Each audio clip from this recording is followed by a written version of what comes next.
Hello, everyone, and welcome to the 7th installment in the ALMA2021 Continuing Your Leadership Journey virtual program. My name is Thad Gurley. I'm an Associate Research Laboratory Manager at the Duke Human Vaccine Institute. Thank you for attending today's panel discussion, Advancing on the Management Ladder. We like for our webinars to be interactive, so we urge you to submit your questions at any time during the webinar. Our moderator will address the questions during the panel discussion. Please use the QA icon on the bottom of your Zoom browser to submit questions. We will try to answer as many questions as possible, but if we run out of time during the question and answer session, I will forward any unanswered questions to the presenters. The panel discussion is being recorded and details will be posted on our website shortly following the panel discussion. I would especially like to thank our gold sponsor, Collide, for sponsoring our 7th webinar. Doug Walsh from the sales and marketing team is here to say a few words. Welcome, Doug. Thanks so much, Thad. Share my screen here and we'll get on with my short presentation. All right, well, hello everyone. As Thad mentioned, my name is Doug Walsh and I work in the marketing department here at Collide. I'm going to give you a brief introduction to the company, and please feel free to browse our website at collide.com for more information. Also, I've listed my direct email here at dwalsh@collide.com, so please feel free to email me with any questions you may have. I'd love to hear from you. Okay, without further ado, let's dive into this short presentation. It'd be great if I could get my screen to advance here. There we go. All right, so Collide is a boutique scientific IT consulting firm focused on delivering support services for software implementations in highly complex multi-site organizations.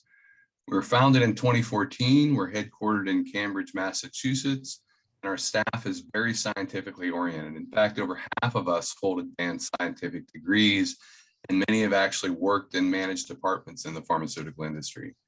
Our core market is pharmaceutical and biotech companies, and we work with startups all the way to globally distributed multinationals.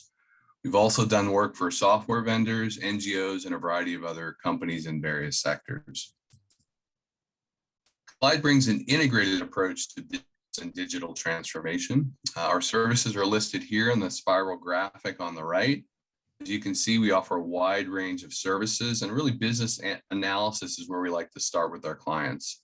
We feel establishing good requirements is always the foundation of any successful technology implementation project. And a good business analyst is not just technically oriented, but they will also have good people skills. You really got to be able to work with all the different and sometimes competing interests and groups within a company to build common ground and consensus as you hammer out those optimized future state workflows. All these other services really depend on good business analysis having been done in order to be successful. We also offer project management services to our clients, along with software testing and validation, documentation and training services, and change management is really one of our specialties. It's something I feel we do really well. With all the focus on technology across virtually all sectors these days, we find that companies often neglect the people aspect of technology implementation projects.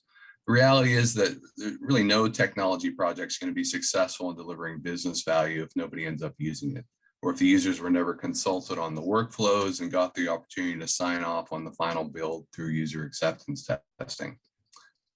We make sure the users stay informed and have a voice in the project so they feel motivated and understand the importance of the new system. And finally, we also offer chemistry data migration services. Now, this is a highly technical service, but it's critical that it's done right to preserve the intellectual property and the R&D assets contained in the chemistry data at pharmaceutical companies. Well, it looks like I'm out of time here, so I'll just say with this slide that we can provide services throughout the software development lifecycle, with the exception of the system maintenance phase. We don't really do managed services, but other than that, no matter where you are on the SDLC, we can help you. Okay, well, thanks for listening. And once again, don't hesitate to contact me at dwalsh@collide.com if you have any questions. And with that, I'll turn it back over to Thad. Thanks, Doug. Without Collide's sponsorship, we would be unable to provide our virtual programs to the ALMA community free of charge. So with that, I would like to introduce our moderator for today's panel discussion, Christy Bowden. Christy is R&D Manager, Analytical and Systems Research at Argument Inc. She currently is the 2021 ALMA president, was the 2017 ALMA program chair, and has been actively involved with ALMA for over 5 years. Christy is also a member of the American Chemical Society and the American Society for Mass Spectrometry. Christy, thank you for moderating today's panel discussion. Thank you, Thad, and thank you to Doug from Collide. Thank you, everyone, all the participants for being here today. I am a novice lab manager. I've been a lab leader for 5 or 6 years, so I'm very excited to hear from the panel today. They have a lot of years of experience, a lot of knowledge and insight that they would like to share with us. So I hope you're as excited as I am to hear from each of the panelists. And with that, I would like to introduce everyone. And as I introduce you, please turn your camera on and say hello to us. Our first panelist is Rich Durand. He is Director of Analytical and Materials Science at Sun Chemical. So hello, Rich.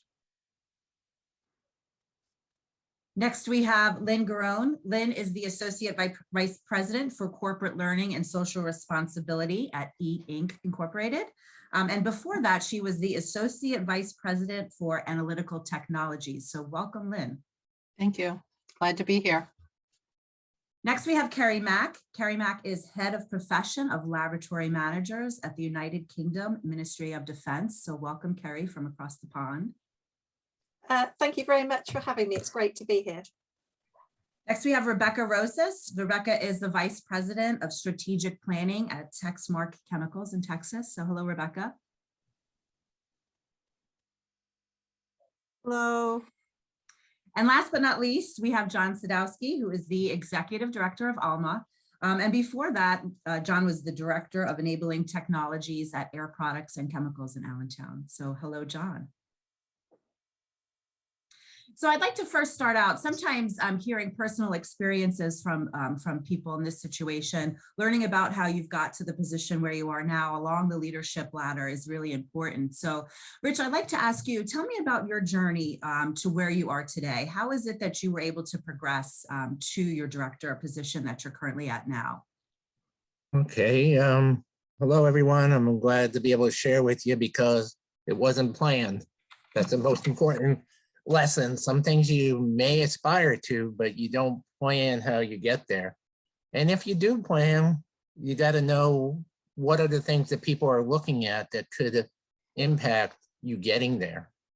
And so maybe my natural, I didn't realize it, maybe I was ready to manage because I started out as a university professor. I had to create my own lab and manage it.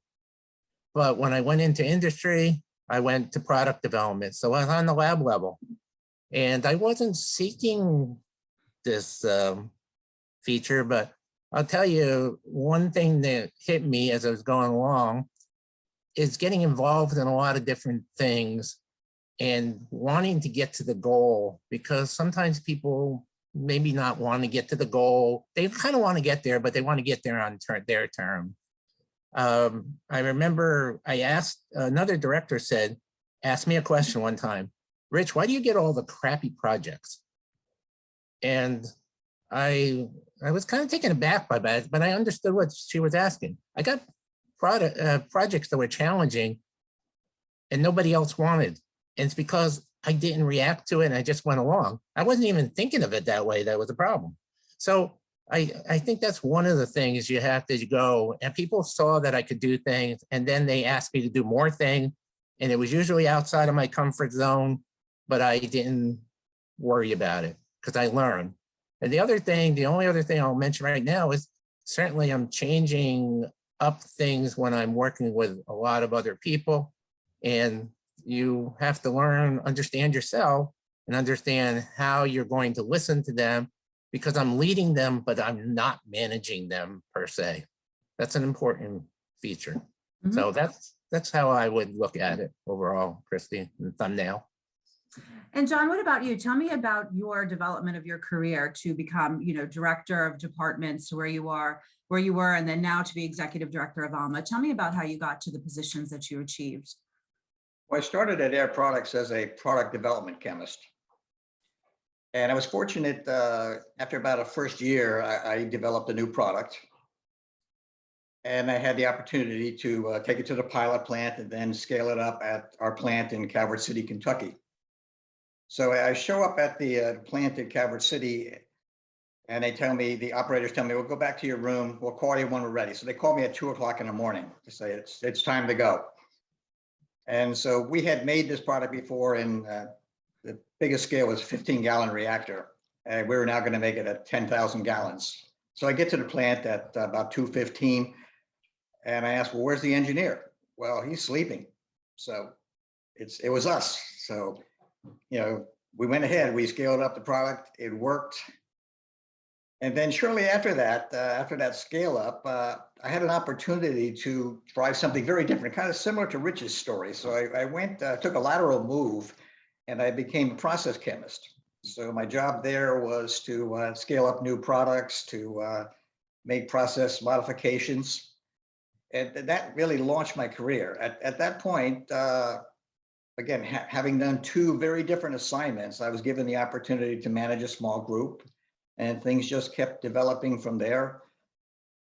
My first director job was I was director of the polymer chemical division at Air Products, and then an industrial chemical division, which was more of a, not focused so much on new products, but more on process improvement, saving pennies on a process.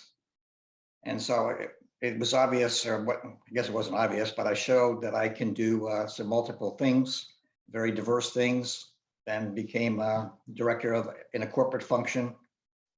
So I think a lesson learned for everybody is a couple there, you know, be bold. Don't be afraid to go into an assignment that's very different. And also don't be afraid to take a lateral assignment. Because in my experience, and I think it's experience in a lot of companies, is that advancing to higher level positions is not necessarily a straight ladder. It's often more like a lattice, where you may be taking some parallel positions, some lateral positions, and it may not be obvious that where you're going, as Rich mentioned, but I think those lateral assignments are very important. They show that you can expand your skills, show that you're bold. And that's my experience. I like that description of it being a lattice and not a ladder with direct rungs, one on top of the other, but it might be, you know, this way and then moving up along multiple levels, right? I like that description. And then what about in your organization? We're talking about ladders. What would a ladder or a lateral or a lattice look like for a movement around in lab leadership? What does that look like in your organization? What are the different rungs or the different positions that someone could achieve? Sure. So there's independent, you know, you can start obviously as a technician and work your way up to become a chemist, if you will, in the analytical organization. But what happened a lot is that people just either stayed as in the technical track, and you can go straight up to become a principal even, right? Investigator, or at some point, someone might tap you on the shoulder and say, you know, it looks like you have some leadership skills, so we're going to have you manage a very small project, then maybe a small team, and then that could grow into managing the whole department. So I had a very different experience than John. I did have a ladder. I came in as managing a microscopy group. My specialty is microscopy. And then from there, I managed the department. And from there, it became the global organization. So I did go right up the ladder, if you will. So, you know, it's different for every place, and it depends on the size of the organization, I think, and the type of organization. I've always been in the research and development side of things, so I think it's a little different there.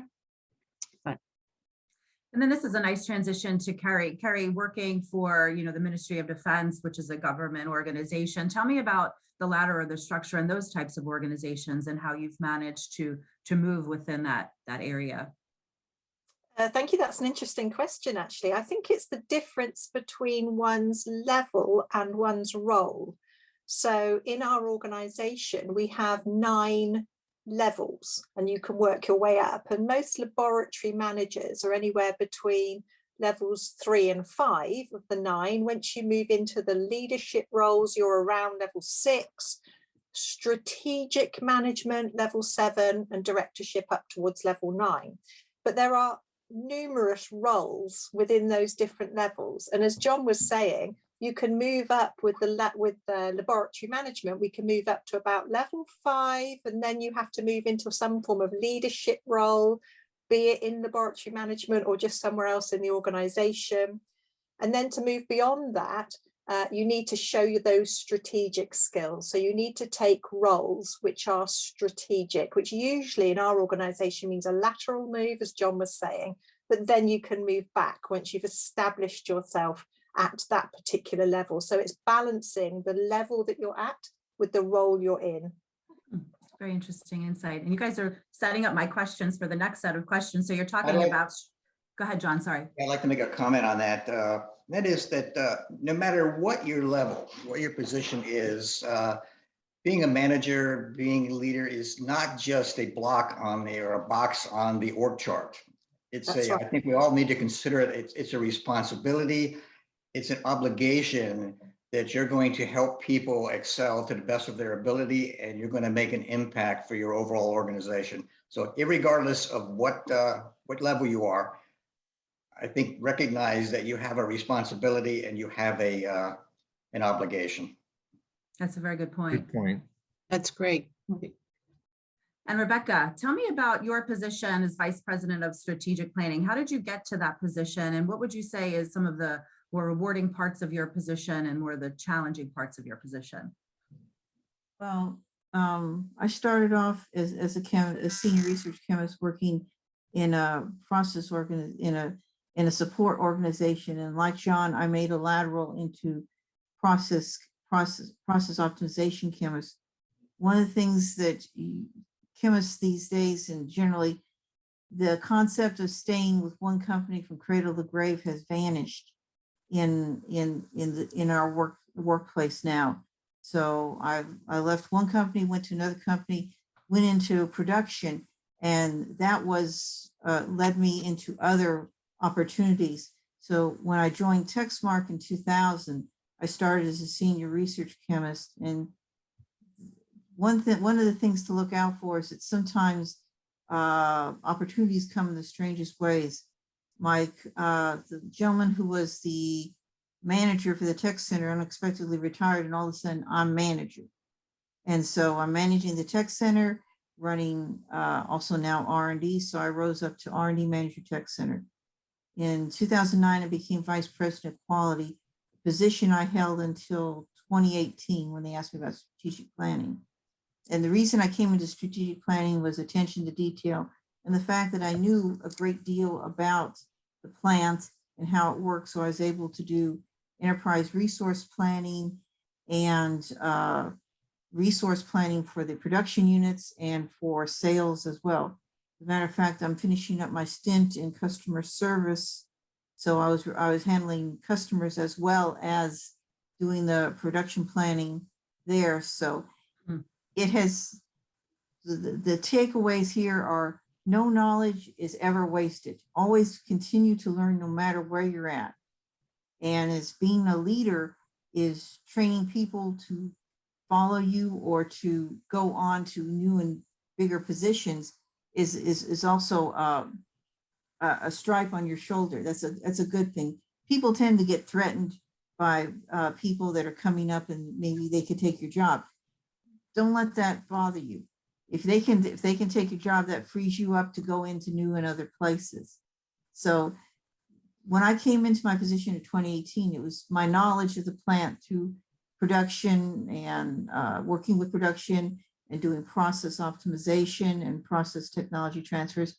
Because as R&D director, I'd be overseeing the transfer of information process technology packages to the production units. So they would in turn take that, scale it up, and make it into a commercially viable product. So that's all. That no knowledge is ever wasted. Nothing you ever learn goes to waste. You'll find a way to get to use it. And that's what happened when I came into my position for strategic planning. That's very good I'd advice. just add on to that, what you're saying there, Rebekah, is that too, you made a good comment that recognizing people who could be potentially leaders too, as part of being a leader is looking for them and maybe you decide where the path forward is for them, because sometimes the path forward isn't so obvious. Sometimes you make it by yourself, but sometimes you're blocked by what's going on. And so I look at it as that people have to be ready to, what we were generally saying, go outside your comfort zone, take on a different assignment, because that gives you the opportunity. And if you recognize somebody that has that potential, if you can help them get there. I remember one particular manager, who's my manager now for the analytical lab, he took on being our ISO coordinator and interfacing on all aspects of the quality program. Now, hadn't been fully in it, but he was willing to do that. And it was a big growth step for him that led to the other opportunity. And if we are not, encouraging people to do that, they won't get there just because somebody else has different ideas of who those people are. So. Yeah, it's important. Yes, then go ahead. I just wanted to add one thing else that Rebekah said that I think gives us a heads up, if you will, as people in the analytical laboratory management role. If we started as technologists, which many of us have, and we have this specifically, if you're in analytical chemistry or microscopy, any of those skills, we're very detail oriented. And I think that gives us a great advantage over other people, because it helps us really in the next role of being a manager. A lot of people, can't see all the details that we naturally see, if you will, if we're good at technologists. So I think that's a big plus for us in terms of our future growth as well. It's a great characteristic to have. Yeah, Kerri, go ahead. And then I'm interested in hearing more about those skills, right? In that, if you're starting out as a small team leader and you're interested in progressing, what are the skills that are needed to advance and take on more responsibilities and take on more people? What are those key skills that would be needed? I'd just like to build on the comment that Lynne gave there about having the advantage of being meticulous and organized people. And certainly for me and for many people in my organization, that resonates somewhat. I'm very much output orientated and organized and focused on the detail, but that only gets you so far. And there is a difference between management and leadership. And one of the things that I've noticed our own laboratory managers struggle with is letting go, if you like, of some of the tactical management issues in order to truly flourish as a thought leader. And the two things are different and require different skills. And so they often end up sitting at a management level, a tactical management level, for longer than they might otherwise, because they just can't let go of those tactical aspects and release their mind into that thought leadership space. So it sounds like the modifying of a mindset from the tactical, detail-oriented skills and decision-making to a more strategic or a more enterprise level decision-making is important as you move up the ladder or move around the lab leadership role. John, what else do you think is important as far as skills as you move from, a small group supervisor up to a manager or maybe even a director? I think the most important skill you can develop is communication. And when I say communication, it's both speaking and listening. When you look at communication, it facilitates all of the other skills that a manager needs. The ability to negotiate, the ability to network and build relationships, the ability to sell your ideas. So communication, I think, is the most important skill for anybody who wants to advance up the ladder or the lattice, whatever we want to call it. Kerri, did you have something to add? Only to build on John's comment. So when I was thinking about what skills really have made the difference in my career, it is about communication, but it's an aspect of communication which I would call the trusted advisor. That you need people at all levels of the organizations to turn to you because they trust your advice. So they're not coming to you because you are their line manager or the person who's the boss in that unit. They're coming to you because your advice is credible and they believe in it. And that part of communication, those communication skills, for me, has been the most powerful. So I'll open this up to the entire panel. How do you develop those skills in someone? You know, if I'm a supervisor and I want to improve upon these skills, what would your advice be on how to do this? On how to become that person? Or how to improve, my communication skills, right? So Go ahead. oh, sorry, no, you carry on, Richard. No, it's all right. Go ahead. I could talk for hours on this, that's the trouble. Okay, well, no, maybe not. So in a nutshell, for me, it's about thinking about who you turn to for advice and why you turn to that person for advice. And it's usually because you believe that person has the information that they will, to make them credible, if you like, the knowledge that makes them credible, but they also have the ability to pitch that information to you at a level that you will understand and you can relate to. So it's that relatability of that knowledge and your integrity. So it's sort of credibility, knowledge, integrity, and the ability to communicate at different levels or in different ways, depending on who you're talking to. So it's those aspects that make somebody a good leader and that people can relate to from a communications point of view, in my experience. Yeah, there is a difference between a polished communicator and an effective communicator. Yeah. Kerri, what you were talking about is the effective communicator, the person who can relate, who you can relate to, who you trust. Now, how do you get there? Well, it takes practice. So you need to look for opportunities to speak, and ALMA can give you opportunities to speak.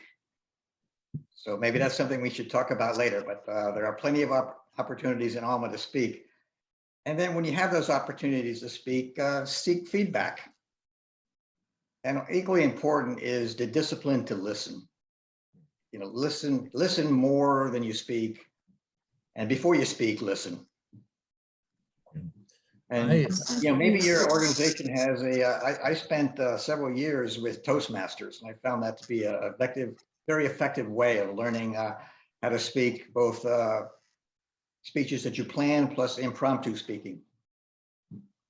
It's interesting, John, that you took that perspective on Toastmasters. I did it a different way. I did a teacher's qualification, which taught me how to unpick an idea and explain it to people at different levels. So by doing my teacher training, and I do agree with what someone was saying earlier on, might be Rebecca, about a sort of commitment to lifelong learning.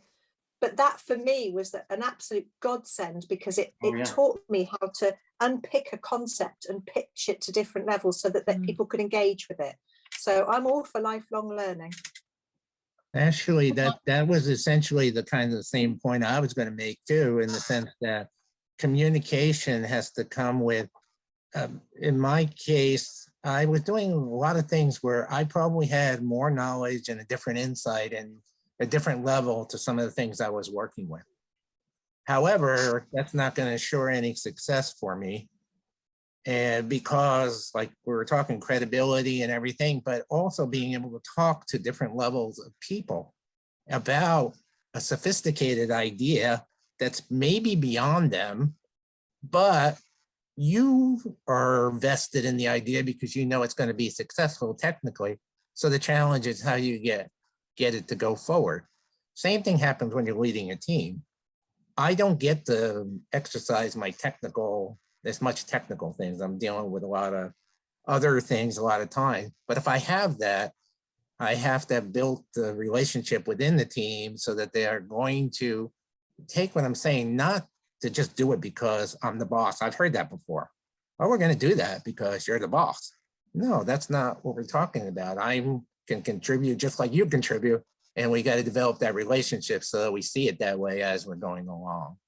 And I think that's one of the most critical things I've learned, because that allows you to go and work with a broad part of the organization. And some people don't think, well, yeah, he knows a lot of stuff, but I don't want to work with him or her. That's an often the situation. Somebody who's really good at what they do technically, but they're not going to interact in the way that's going to get people to move with them. That's a really good point. And Lynne, do you have any final comments about communication? I guess the thing that I would also say is emotional intelligence, to really know yourself know how you relate to other people, and empathy. And that's the other piece that I would add in terms of important characteristics, along with the communications, of course. Mhm. And sometimes, to switch gears a little bit, and Rich, you kind of touched on this a little bit. What is there a balance between the technical skill set that you have to have and the leadership or the people skill sets that you have in order to be successful? Is there a fine number between the two, or does it vary? Because as you migrate from a very technical role to a more people leadership role, how much of that technical do you still need to keep a hold of, and how much more of the people skills do you need to develop? And I'll open up that to the entire panel. I look at that as moving from being able to practice the technology to being able to understand it. As you go get to higher levels of positions, you certainly need to understand the technology that your group practices, the impact it can have, how it's differentiated. But as you move along, you need to still speak the lingo. You still need to be able to make decisions based on technology. But the level changes where you need to be.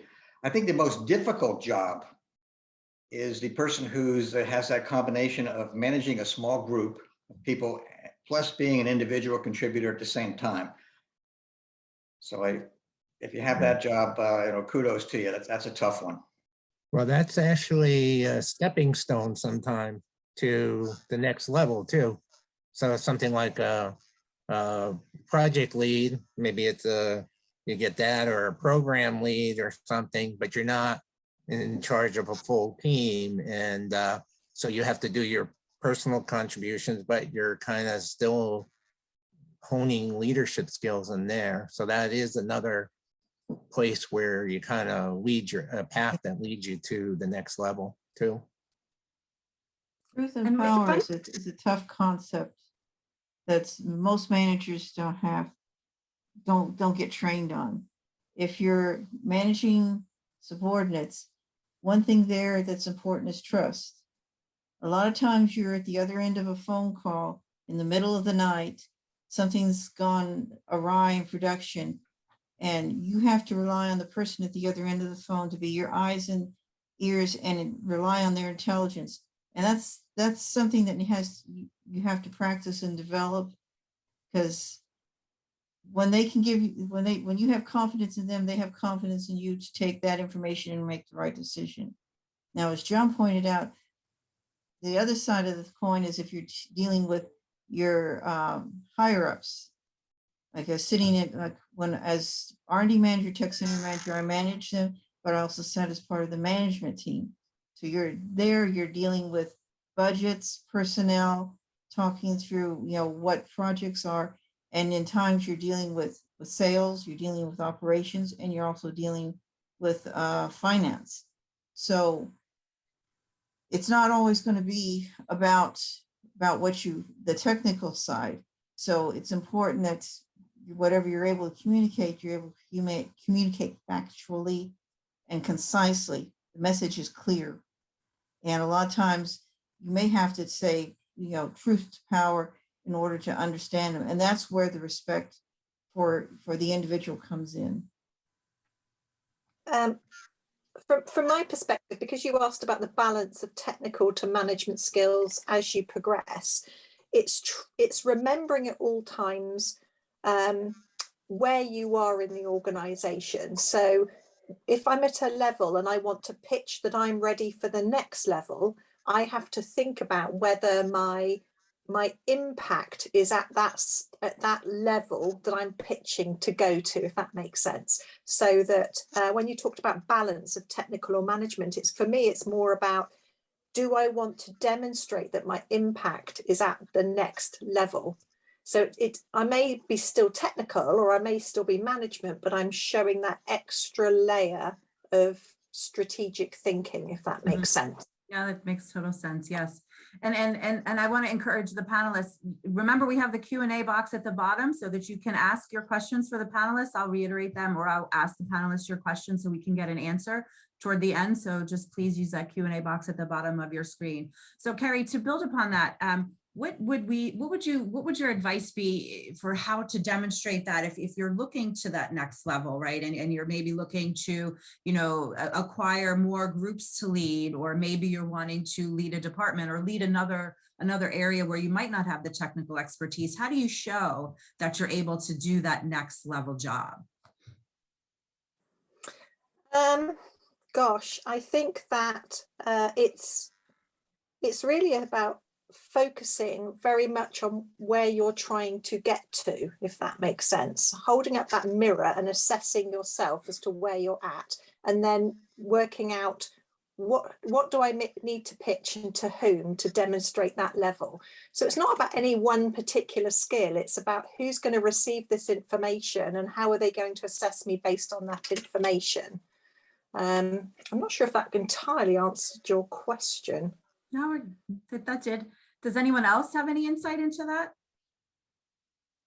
Certainly, I think as somebody touched on before, don't be indispensable. If no one else can do your job, you can't get promoted. You can't go to something else. So make sure that you are training your successor. And I think, as Rich said, don't look at that as a threat. I mean, that's an opportunity when you've got people trained who can take your job over.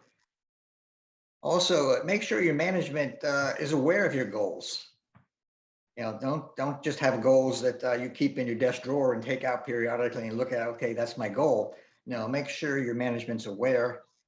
And I think it's already been said also, ask for a stretch assignment, demonstrate you can do something that's very different, maybe in a different technology, a different type of group. So I think there are some things you can do to start positioning yourself for consideration for the next level. I think, John, you said it earlier when you said about asking for feedback. So saying to somebody, what would I have to demonstrate, or what would I have to do to demonstrate I'm ready for the next promotion or level or whatever it might be in your respective industry. So somebody can say, well, I'd expect you to be able to demonstrate X or Y, and then to know that you've got to lay that out in front of them in an overt way. So there's no point being a silent expert on anything. This is about marketing your ability at the point you're ready. So not before you're ready, but when you think you're ready, you must market exactly what your skills and experience and knowledge is. Don't be shy about it. And that's coming from somebody who's from a very British Reserve organisation. But if you don't market it, they're not mind readers, they won't know. So know when you're ready, lay it out. Yeah, there could be a little trap there. I remember an instance where a person came to me and told me about their ambition to go to this next level. And they asked, what do I need to do to get there? So I outlined some things. A couple of years later, they come back to me and said, well, I did those 3 things you said.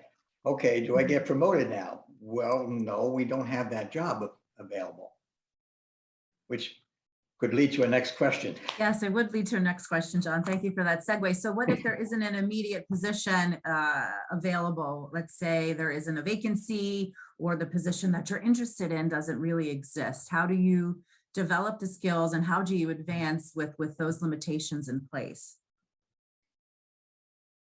Who's that aimed at? That could be anyone.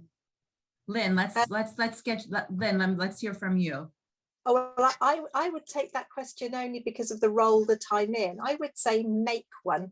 So organizations are organic systems. No operating model in an organization is wholly fixed, which means if you can work out who the decision makers are about what the operating model is for your particular organization, you can introduce the need for whatever niche you think you can fill. And it's very easy for us to think that organizations have these fixed structures and fixed roles and they will never change. And that's just not true. If you can show them that there is an advantage for you taking a particular role or filling a particular niche or bringing in a particular experience, they will adjust the organic model to fit that, because they want what's best for the organization just as you do. So have the confidence to petition to make that role. It sounds like there needs to be a level of entrepreneurial thinking that's involved with that if there isn't a position available, right? Yes. Lynn, what do you think? Yeah, I would definitely agree with it. I mean, that's how I got into corporate learning, because while I was running analytical, there was nobody doing, education. And I just started, like pulling things together and working on it. And now it's become my full-time job. So I definitely agree with that. I remember going up to the CEO and saying, I want to do something more. And this is my suggestion. He says, great, go do it. Of course, why not? Right. So that's one piece. But you know what? I think I have to tell you, when I was a young scientist, I remember my boss coming up to me and saying, until you hit the age of 40, you should change your job every 4 years. That there's a way, that's another path, that some people do that. They hop from, place to place after every few years, they get some experience. So I don't think we should, rule that out, if you will, right? I think that is not, and now it's different anyway, to be honest. I wouldn't put an age limit either. And I wouldn't, I would say that the ideas of working for a company for your whole lifetime, like John and I did at Polaroid and now at E-Ink, that's really not the norm, if you will, right? I think of my kids, and they're moving around every few years. They find a new position that gives them greater growth, and they move on, and it's worked for them too. So I don't think we should rule that out. I think it's a little short-sighted, or if you will, old-fashioned thinking. You just stay with whoever you are, and that's it. Now, of course, if you love what you're doing, then you do what Kerri said, exactly. But if there's a reason, you look around. Yeah, I think that's a good point, because I've essentially been with my company for 34 years now. Now, one of the things that related to Kerri was saying too is, this organizational structures are kind of fluid. So even in my past title, I was a director of management, knowledge management. There was no such position at the time. Somehow it came together. It doesn't exist now either. So even, the management of the situation has to do with what goes on in the real world every day. And today's world is very different than 30 years ago about some of these structures and the movement around, and some things that are, by the way, I started in newspapering. I don't know if any young children know what a newspaper is. In the UK, you guys, it's still like newspaper. I spent a lot of time in London in newspaper plant, but it's not, the world is going to change. And so your opportunities are going to change. The subject matters are going to change. So everything you're doing is connected in some ways, but you don't know where it's going to go. So developing those core things we're talking about, communication, credibility, making it clear what your strong points are, what you can grow on, all those things are going to be key, because I can't see that you're going to be in any one structure in any one company. And if you move, you're going to see a different dynamic for sure. And in talking about change, we've all had to endure a lot of change over the past 2 years, and keeping relationships strong and building relationships and maintaining those relationships in this new changing environment can be challenging. So does anybody have any strategy or any advice onto how to promote yourself and advance with this changing, working environment where you're working from home maybe a little bit more, and your teams and the people that you're communicating with are virtual, or maybe not even, in the same location that you would be working in? I was strongly encouraging, oh, I'm sorry, Lynn. No, go ahead, Rebecca, go ahead. I would strongly encourage someone to keep networking. I mean, pick up the phone or send an email if you're not able to get out. Try to maintain the network, reach out and talk to people. It's important that they know you're there and you know that they're there, so that way information transfer takes place. You've got to stay connected to the world in whatever form or fashion you have available to you. The webinars are a great place to network. We're starting now to have, like tonight, Intertech is having their Christmas party, the first live event that we'll attend. So I strongly encourage, even if you're not looking for anything, to continue to force yourself to get up, get out of the chair, go out and network in whatever form or fashion, because talking to people, you'll never know what you're going to learn. That's very true. Kerri, did you have some insights as well? Only to build on that, I read an article the other day that said if you're working from home, maybe because of the pandemic or for whatever reason, it can be harder to advance up the management ladder. And the advice given in that article, which I'm kind of reproducing for you, is to make sure that you're visible and current. So when you're having meetings with your team or anyone in your organization, use your camera. And people are very shy nowadays about putting on their camera. Oh, I haven't brushed my hair or whatever. Use your camera because you need to keep your face very much in people's sort of eye line as much as you were if you were in a meeting. The other thing is to think of yourself as a product almost, rather than just focusing on the day job. You are a product that you're trying to pitch, especially if you're at a promotion point, not perhaps if you're not at a promotion point. So think about other ways to communicate. Are you doing blogs? You know, whatever it needs to be to make sure that people can see you, they can hear you, that you're maintaining that status as a trusted advisor and not becoming someone that's in the back of the mind. I wanted to add LinkedIn. John, I remember when we started the ALMA LinkedIn account, right? That was quite a while ago. But I think LinkedIn is a wonderful opportunity to network outside of maybe your, immediate colleagues and so on. And Kerri, I think you should be in marketing. You're great at this stuff. Not on LinkedIn because of where I work, but so I have to use these old-fashioned mechanisms now of getting the camera on. I do a regular blog. I do all sorts of bits to try and make sure that I remain current and visible. Actually, and my daughter, who happens to be in social marketing for Dell, is constantly on Instagram and TikTok and does all this other stuff, which I don't even understand, but I know that's another way that some people do network and connect. So yeah, very good advice. And that would even be, Kerri, the advice is good even if your next progression would be to having remote teams where you're not physically in the same location, but you're managing teams that are completely remote from you. So that's really good advice. So what about some of the challenges of advancing along the lab leadership ladder or lattice? What would you say has been one of the biggest challenges in your personal experience, and how did you overcome that? And John, I'll move to you to answer the question first. I think my biggest challenge was moving into an organization. I've done it a couple of times that I knew nothing about. My first technology director job was in polymer chemicals, which that was my background. So I spent many years there. I was very comfortable there. And then I was actually asked to move into a very different area, and that was in our industrial chemicals area, where it was all gases and huge volumes of products. And so I became technology director of that. I knew nothing about it, so that was a challenge. And then later I moved into analytical, and since grad school, I had never run an analytical instrument. So I think my biggest challenge is just going into different technologies and, just having confidence in yourself that you can do it, you can learn. And I think that's important with your people in a new group too, is that you give them the impression that you want to learn, that you don't know everything and you want to learn.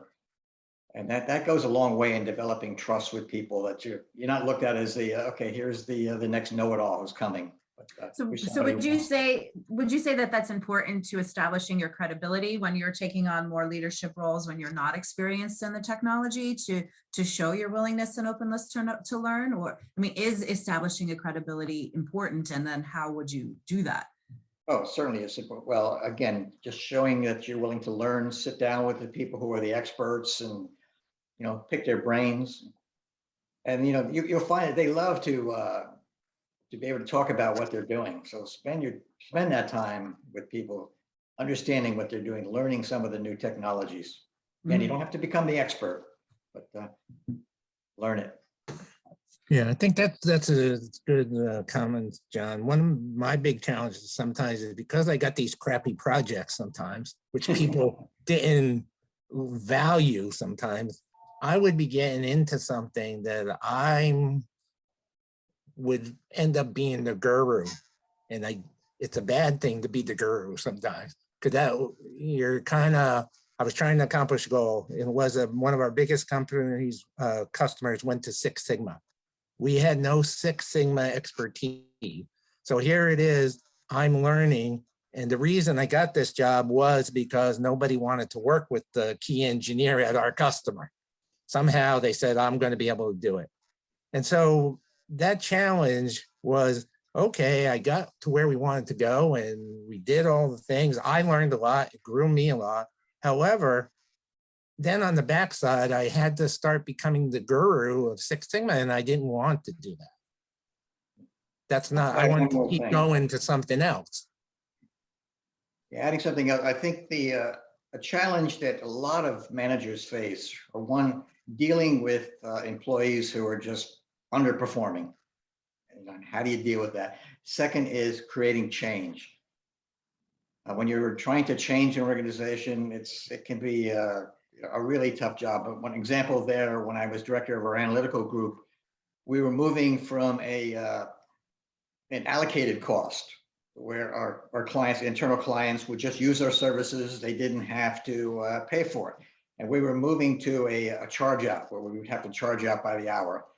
And trying to create that change was extremely difficult. Lived through that too. Any final insights about challenges and how to deal with challenges? Because we have one question from the audience, so I'd like to get to that one as well. I think the most important thing about facing any challenge is about, persistence is king. So sometimes you just have to keep trying different ways. I would add it's attitude too, challenge is an opportunity. And that's how you need to look at it. And it's an exciting time and a time to learn. So how great is that? I mean. So we do have a question from Arthur. He asked, what is the best way to educate your upline on the significance of your accomplishments if the person that you're trying to communicate that to doesn't have a scientific background? What would a strategy for that be?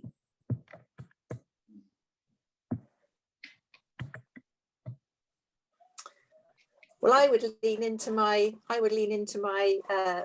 teaching communications there, Arthur. For me, it would be very much about explaining things depending on who that person is, in a creative and visual way that makes them understand the concept that you're talking about in a way they can connect with because it's interesting or visual or tactical in some way, but also gives them the impact of what you're talking about, because people don't often want to absorb. If somebody was going to explain to me, I don't know how a train worked, I'd be like, yawn. But if somebody explained to me that I needed to understand how that worked and they could pitch that impact to me, I'd be more inclined to then pay attention to what they're trying to explain. So know what you're going to explain, what you need to explain, know why you need to explain it, and explain the why as well as how you do it, obviously. Not sure if that made sense.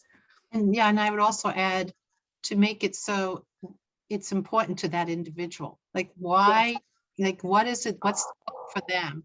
Like they're going to look good if, they get this, right? And they understand what the impact is and what you're trying to do. So to be honest, it's a little bit of, you need to be buttering their bread, if you will, and helping them succeed as well. It's all about selling yourself. And selling yourself is a difficult thing for most people to learn to do. And in certain situations, if you pitch, if you're having to like a pitch, I want to get a new instrument, or we need to do this technique, why, then it comes down to, if you're pitching it to, say, the bean counters of the world, it's all about return on investment. Hit it to a point that they can understand. If it means they're going to cut their downtime in half, they're going to increase their throughput, they're going to save money.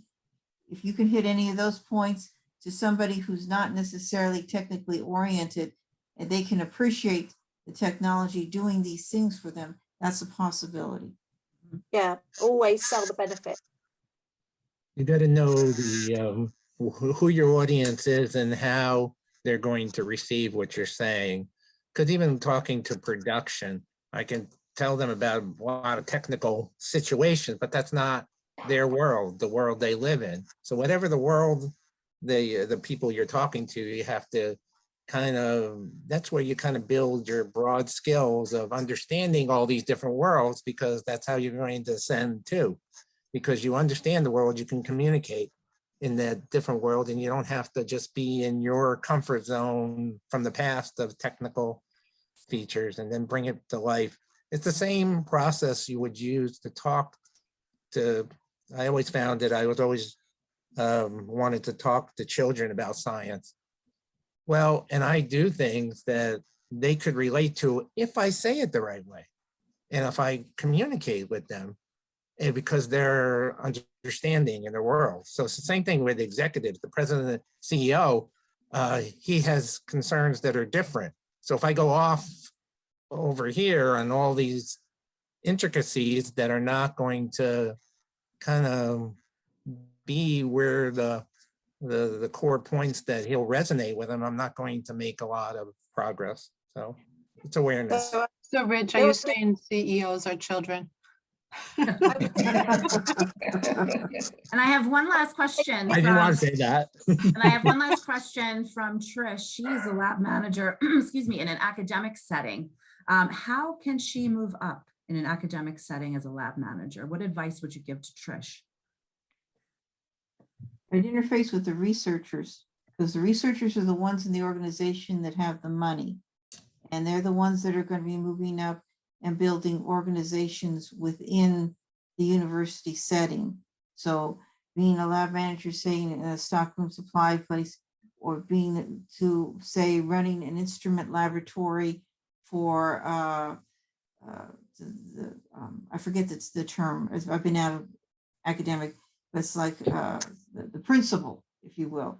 And then maybe run, especially at A&M, I've seen it. They start out as lab managers, but they start working with principals, the ones that are funded. They're running, analytical labs and in support of the research. And soon they're over 1 or 2 labs, and they're scheduling postdocs and research and things like that.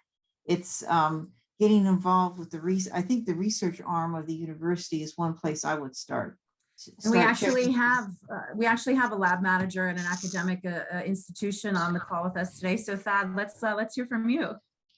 Yeah, no, Rebecca, that's what you're saying is great. And I mean, yeah, it's definitely different. And I like Trisha's comment, because I wanted to say the same thing, get a, this group here to talk about that, because it's very important, because it's much different.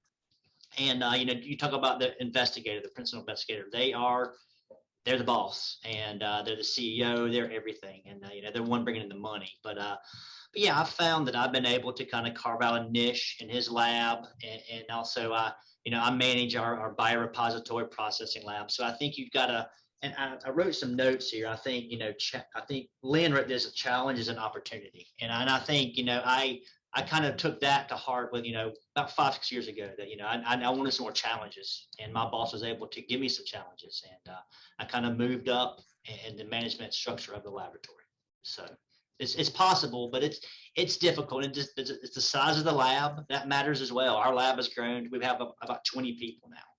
But if it's a smaller lab, it's variable. Yeah. So we're getting toward the end of our time. We've got great insights here, and I'm sure we could keep talking about this for a lot longer. But real quick, I'd like to get maybe like 10 seconds. Lynne, is there something of significance that you can just say to sum up for final advice for someone looking to move up the ladder? Work hard. Work hard. Rebecca, what about you? Keep learning. Don't be afraid to change into a different position. Wonderful. Kerri, 10 seconds. Say, remember that you are the product. John?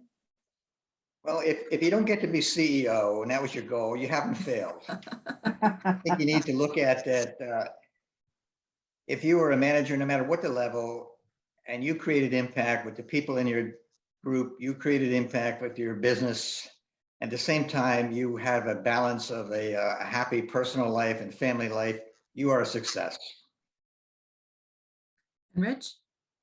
Active learning through your whole career is the key thing, and making sure that you're growing in the way that you're comfortable with too. I think that's important.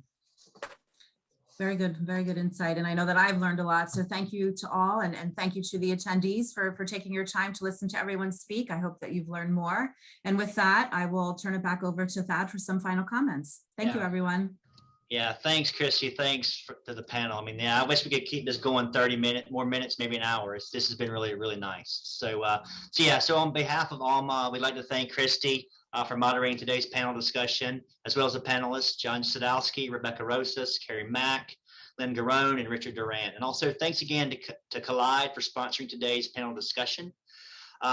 We would also like to thank the audience for taking time out of their busy schedules to join us today. For more information on our upcoming webinars, please visit the ALMA website, labmanagers.org. And then last, I'd like to announce that we're in the process of planning our 2020 in-person conference. The conference will be in October of 2022.